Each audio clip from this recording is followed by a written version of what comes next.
Astrology है, ज्योतिष एक डिवाइन नॉलेज है, दैवी विद्या है। अभी जो आज टॉपिक है वो ये है कि बुध यानी मरकरी प्लैनेट कुंडली के यदि 7th हाउस या 8th हाउस में बैठे तो क्या फल होगा। ये दोनों हाउसेस के फल बताएंगे आपको कि 7th हाउस में बैठे तो क्या फल और 8th हाउस में बैठेगा तो क्या फल होगा। तो एक तो ये कि बुध के कारकत्व सिग्निफिकेशंस आपको मालूम होने चाहिए, यानी बुध को देख के इस कुंडली में आप व्यक्ति के बारे में क्या क्या बता सकते हैं, वो सिग्निफिकेशंस या कारकत्व हुए।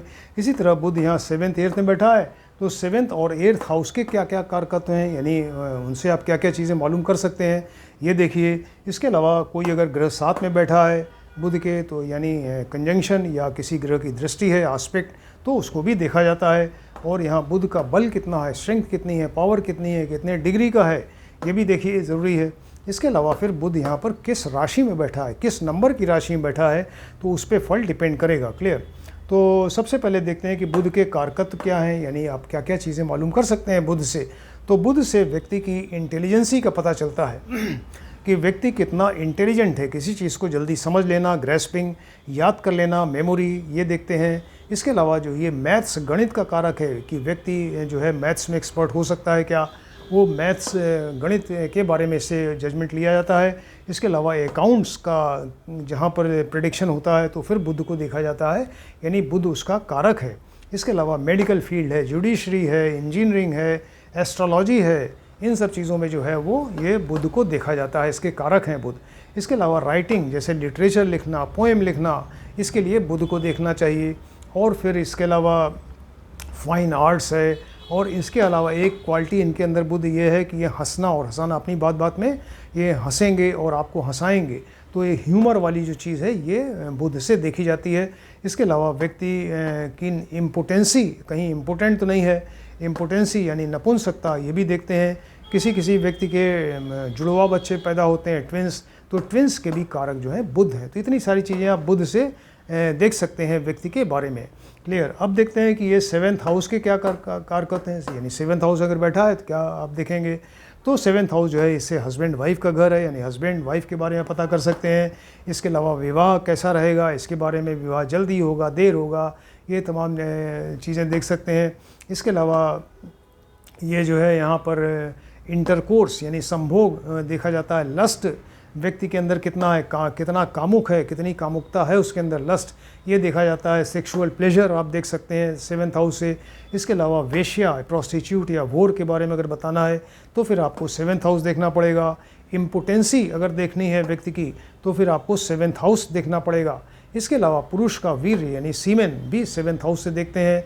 और पार्टनरशिप में जो बिज़नेस होता है ये, तो वो भागीदारी वाला बिज़नेस वो 7th हाउस से देखा जाता है। और मिडिल डिस्टेंस की यात्राएं यहाँ 7th हाउस से देखते हैं। इसके पहले आपको बताया था कि शॉर्ट डिस्टेंस की यात्राएं 3rd हाउस से देखते हैं, और मिडिल डिस्टेंस की यात्राएं जो है यहाँ पर ये इससे 7th हाउस से देखी जाती है। क्लियर। हर एक हाउस का अपना एक कारक ग्रह होता है, तो ये 7th हाउस का जो कारक ग्रह है वो है शुक्र, वीनस प्लैनेट। क्लियर। यानी 7th हाउस के बारे में जब भी आप बताएंगे तो शुक्र को भी देखना ज़रूरी है यहाँ पे। अब देखते हैं कि यहाँ शुक्र बुध जो है वो किस राशि में बैठे हैं। सपोज़ अगर अपनी उच्च राशि यानी जो कन्या राशि उसमें बैठ गया, या स्व राशि जो इनकी अपनी राशियाँ हैं मिथुन या कन्या, उसमें अगर बैठे हैं तो डेफिनेटली फिर बहुत बढ़िया फल करेंगे। यहाँ तो एक तो ये बुध लग्न से केंद्र हो गया 7th हाउस, और यहाँ बैठ के ये पंच महापुरुष योग, एक तो भद्र योग बनाते हैं। ये बड़ी ग्रैंड पर्सनैलिटी, अट्रैक्टिव पर्सनैलिटी होती है, व्यक्ति बड़ा इंटेलिजेंट, रिच होता है और नॉलेज बढ़िया होती है उसकी, और उसका बड़ा मान सम्मान और बहुत ही पॉपुलर होता है ऐसा व्यक्ति। क्लियर। और इसके अलावा जो है यहाँ पर ये इसका अगर ये यहाँ पर बैठता है उच्च या स्वग्रही में हो के, एक तो ये भद्र योग बना। इसके अलावा यहाँ पर ये शादी विवाह के घर में है तो इनकी जो लाइफ पार्टनर है, यानी ये सपोज पुरुष की कुंडली है, ये इसकी वाइफ की कुंडली है, वाइफ के घर में यहाँ बुध बैठे हैं, यानी इनकी वाइफ भी जो है वो भी बहुत ज़्यादा intelligent, well educated, attractive personality वाली होंगी। क्लियर। ये हुआ। इसके अलावा विवाह जल्दी होता है अगर बुध यहाँ पर ये 7th हाउस में बैठा है अपनी अच्छी या स्वराशि में, तो विवाह जल्दी समय से होता है या समय से पहले होता है। और विवाह के बाद भाग्योदय होता है, भाग्य का उदय जो है वो विवाह के बाद होता है। वैवाहिक सुख प्राप्त होता है, और ऐसा व्यक्ति जो है डिप्लोमेटिक टाइप का होता है, बड़ा व्यवहार कुशल, डिप्लोमेटिक होता है और बहुत ही पॉपुलर होता है। क्लियर। अब सपोज़ यहाँ, अच्छा इसके अलावा एक चीज़ देखिए, एक तो यहाँ भद्र योग बना, सेकंड नंबर कुछ और भी योग बन सकते हैं। अगर जैसे यहाँ बुध जो है ये लग्न से केंद्र में है, उच्च या स्वराशि में है, इसके साथ ही अगर लग्नेश भी कुंडली में बली हो, यानी लग्न का लॉर्ड ये भी बहुत स्ट्रांग हो, बढ़िया हो, और केंद्र या त्रिकोण में बैठे, तो ये लक्ष्मी योग बनेगा। क्लियर, जैसे बुध यहाँ स्वराशि में बैठ गया या उच्च की राशि में 7th हाउस में, साथ में लग्न का लॉर्ड लग्नेश भी अगर केंद्र या त्रिकोण में स्ट्रांग होकर बैठेगा तो लक्ष्मी योग बनेगा। ऐसा व्यक्ति फिर बहुत ज़्यादा रिच होता है, उसका source of income more than one source of income या कंटिन्यूअस एक इनकम बनी रहती है। कहीं कोई उसका मान सम्मान बहुत होता है, बहुत ही एक अट्रैक्टिव पर्सनैलिटी वाला व्यक्ति होता है, इसे लक्ष्मी योग बनता है। क्लियर, सपोज बुध के साथ यहाँ गुरु बैठ जाए, बुध प्लस गुरु, या गुरु यहाँ सामने बैठ जाए, बुध प्लस गुरु, तो ऐसे केस में ये व्यक्ति बड़ा इंटेलिजेंट और इसकी नॉलेज बहुत बढ़िया होती है, एजुकेटेड होता है, नॉलेज बहुत बढ़िया, और ये डिस्कशन करने में बड़ा तेज होता है, चीज़ों को एनालाइज करना, तर्क वितर्क करना, ये सब इसमें बड़ा एक्सपर्ट होता है। और इसके अलावा जो है इसकी वाणी बहुत बढ़िया होती है। क्लियर, अब सपोज़ यहाँ बुध के साथ शुक्र बैठ जाए, बुध प्लस शुक्र या शुक्र यहाँ बैठ जाए, एक दूसरे को देख रहे हैं, तो इससे लक्ष्मी नारायण योग बनता है। लक्ष्मी नारायण योग बनने से यानी इस व्यक्ति को लक्ष्मी की कृपा एंड नारायण दोनों की कृपा प्राप्त होती है। ऐसा व्यक्ति बहुत ही मान सम्मान वाला और वेल रिप्यूटेड, बहुत पॉपुलर, रिच होता है, अट्रैक्टिव पर्सनैलिटी वाला होता है, और वेल एजुकेटेड और बहुत ही इंटेलिजेंट होता है। क्लियर, ये हुआ। अब ये देखो, क्लियर, अगर ये उच्च या स्वराशि में बैठा तो बताया। अब सपोज़ यहाँ बुध 7th हाउस में अपनी नीच राशि में बैठ गया, 12 नंबर की राशि, मीन राशि जो गुरु की राशि है, या शत्रु की राशि जो इनके शत्रु हैं चंद्रमा, उसकी राशि 4 नंबर या कैंसर राशि में अगर बैठेगा, तो यहाँ फिर ये वैवाहिक जीवन खराब होता है, पति पत्नी में नहीं बनती, आपस में कलह कलेश रहती है, गलतफहमी रहती है, वाणी अच्छी नहीं रहती, जजमेंट ठीक से नहीं ले पाता, जो पार्टनरशिप में बिजनेस कर रहा है उसमें नुकसान होता है, या पार्टनर इसको धोखा दे सकता है। क्लियर, इसके अलावा स्किन, बुध स्किन का कारक है, स्किन, नर्वस सिस्टम और यूरिनरी सिस्टम, इन सब में कोई ना कोई प्रॉब्लम हो सकती है। तो ये इतना बताया कि अगर बुध यहाँ 7th हाउस में बैठे तो क्या फल मिलेगा। अब देखते हैं कि बुध अगर सपोज 8th हाउस में बैठे तो क्या फल मिलेगा। तो इसके लिए बुध के कारकत्व तो बता ही दिया आपको। अब देखिए कि 8th हाउस से आप क्या क्या चीज़ें मालूम करेंगे।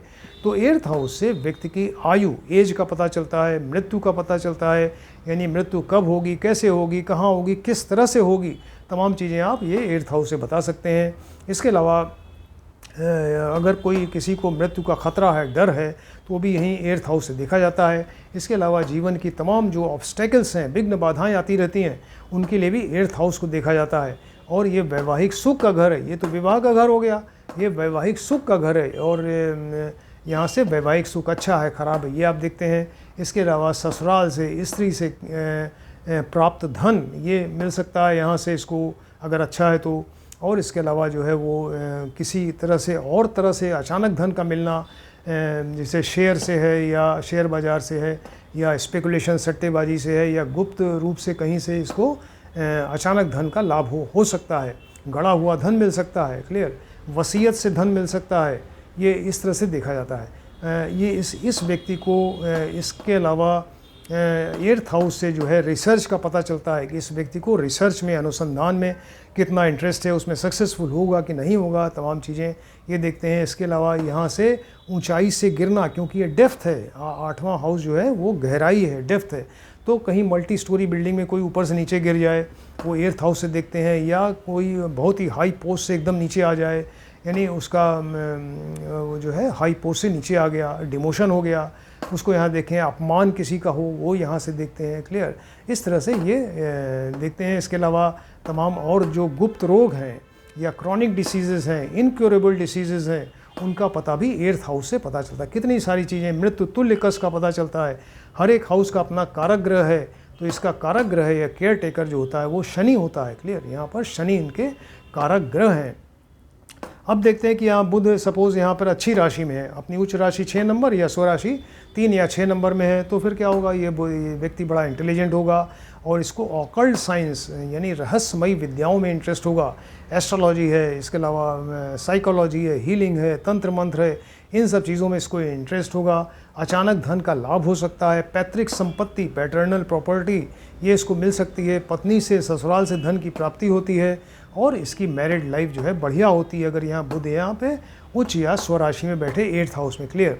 अब देखते हैं कि यहाँ पे बुध अगर सपोज ये नीच राशि में बैठ गया 12 नंबर मीन राशि में, या शत्रु की राशि 4 नंबर या कर्क या कैंसर राशि में अगर बैठेगा तो इसकी इंटेलिजेंस यहाँ कम हो जाएगी। ये व्यक्ति इंटेलिजेंट कम होता है, जल्द देर से समझना और याद नहीं कर पाना चीज़ों को, एंग्जाइटी टेंशन डिप्रेशन ऐसा बना रहता है, अचानक धन की हानि हो सकती है। इसके अलावा ससुराल से इसके रिलेशंस ख़राब हो सकते हैं। क्लियर। इसके अलावा स्किन है, नर्वस सिस्टम है, कोई गुप्त रोग क्रॉनिक डिसीज़ ऐसा कुछ ये यहाँ पर हो सकता है। राइट। इसको पानी के पास जाने से डर लगता है, ये पानी के पास जाने से इस व्यक्ति को डर लगेगा। अगर बुध 8th हाउस में है और नीच राशि या शत्रु राशि में है तो ये प्रॉब्लम रहती है। इसके अलावा 8th हाउस में देखिए यहाँ पे बुध अगर बैठे हैं, यहाँ से विपरीत राजयोग भी बन सकता है, यानी छठे हाउस का लॉर्ड 6th हाउस का लॉर्ड स्वामी 8th में बैठ जाए या 12th हाउस का लॉर्ड 8th में बैठेगा तो विपरीत राजयोग बनेगा। अगर 6th का लॉर्ड बुध यानी बुध जो है 3 या 6 नंबर राशि यहाँ 6 में है। क्लियर। तो इसका स्वामी बन के बुध यहाँ बैठा 8th में तो यहाँ पर ये हर्ष योग बनेगा। और अगर बुध की 3 या 6 नंबर राशियाँ यहाँ पर हैं 12 नंबर में, इसका लॉर्ड बन के 12 नंबर का लॉर्ड बन के यहाँ पे 8th में बैठेगा तो ये विमला योग बनेगा। यहाँ पे हर्ष योग, यहाँ से विमला योग, ये विपरीत राजयोग बनता है। उन्हें शुरू में बहुत संघर्ष करना पड़ता है, बहुत मेहनत करना पड़ता है, बहुत मुसीबत झेलनी पड़ती है, फिर बाद में इसका रिजल्ट फिर बहुत ही बढ़िया होता है। इतनी सारी चीज़ें बताई कि यदि बुध यहाँ पे ये 7th हाउस में हो या 8th हाउस में हो तो क्या रिजल्ट मिलेगा, कितना उस तरह आपको क्लियर करके बताई हैं चीज़ें। आप इसको ध्यान से देखें, स्टडी करिए। और किसी ने अगर हमारा चैनल सब्सक्राइब नहीं किया है काइंडली सब्सक्राइब करें, जिससे कि आने वाले वीडियो आप सब देख सकें और आप भी आसानी से ज्योतिष सीख सकते हैं। Thank you.